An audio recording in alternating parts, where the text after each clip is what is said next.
জ্বালানি তেলের সরবরাহ কিছুটা বাড়লেও এখনও ভোগান্তিতে গ্রাহকরা। তেল না থাকায় বন্ধ অনেক ফিলিং স্টেশন। গ্রাহকদের অপেক্ষা ও ভোগান্তির আরও খবর জানবো। বরিশাল থেকে যুক্ত হয়েছেন আমাদের সহকর্মী কাউসার হোসেন রানা। রানা, এই মুহূর্তে গ্রাহকদের লাইন কতটা দীর্ঘ দেখতে পাচ্ছেন?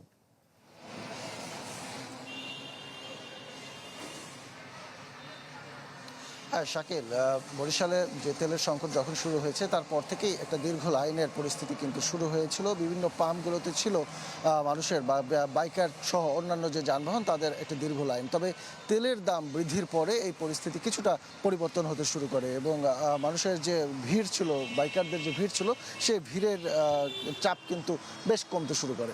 তবে এখন কিন্তু দেখা যাচ্ছে যে মানুষজন আবারও কিছুটা ভিড় করতে শুরু করছে, কারণ সব ফিলিং স্টেশনে যে পরিমাণ তেল বা যে পরিমাণ চাপ বা যে পরিমাণ চাহিদা রয়েছে সেই পরিমাণ কিন্তু আসলে সরবরাহ করা যাচ্ছে না।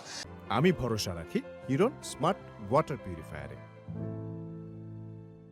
এবং এখনও আমরা যে ফিলিং স্টেশনটির সামনে দাঁড়িয়ে রয়েছি সেখানে দেখতে পাচ্ছেন যে মানুষজন কিন্তু সময় নিয়ে দাঁড়িয়ে রয়েছে। তবে হ্যাঁ, একটি কথা যে এখানে ঘন্টার পর ঘন্টা যে অপেক্ষা, সেই অপেক্ষাটি হয়তো করতে হয় না। 10 মিনিট বা 15 মিনিটের ভিতরে তা তেল পাচ্ছে।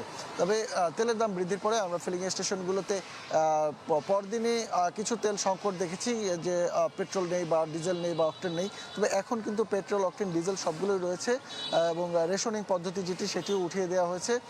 তবে দীর্ঘ সারি যে মানুষের মধ্যে রয়েছে সেটি রয়েছে। এটার একটা কারণ হচ্ছে যে বরিশালে 29টি ফিলিং স্টেশন রয়েছে, যার ভিতরে একটি গৌরনদীর বন্দর রয়েছে এবং অন্য যেগুলো রয়েছে সেগুলো চলমান থাকলেও উপজেলা পর্যায়ে যে খুচরা যে তেলগুলো বিক্রি করা হতো ফিলিং স্টেশনের বাইরে, যেখান থেকে ভাড়া চালিত বাইকার সহ অন্যান্য যাদের নিয়মিত তেল লাগতো তারা যে তেলটা সংগ্রহ করতো তারা কিন্তু পাচ্ছে না। তাদেরকে বাধ্য হয়ে সেই উপজেলা বা গ্রাম অঞ্চল থেকে শহরে এই ফিলিং স্টেশন পর্যন্ত আসতে হচ্ছে।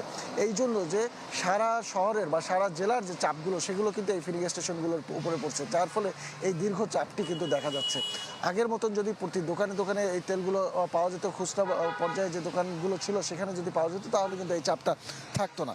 আরেকটি বিষয় এর সাথে যুক্ত রয়েছে, সেটি হচ্ছে শুধু বাইকার বা যানবাহন নয়, যেগুলো জেনারেটর সেইখানে কিন্তু তেলের একটি সংকট রয়েছে, কারণ চাইলেই তারা খুচরা তেল সংগ্রহ করতে পারছে না, যার একটি ভোগান্তি সাধারণ মানুষের মধ্যেও কিন্তু রয়েছে। এই ছিল বরিশালে তেল সংকটের পরিস্থিতি। রানা, ধন্যবাদ আপনাকে। দর্শক, জ্বালানি সংকটে গ্রাহকদের ভোগান্তির খবর আমরা জানছিলাম।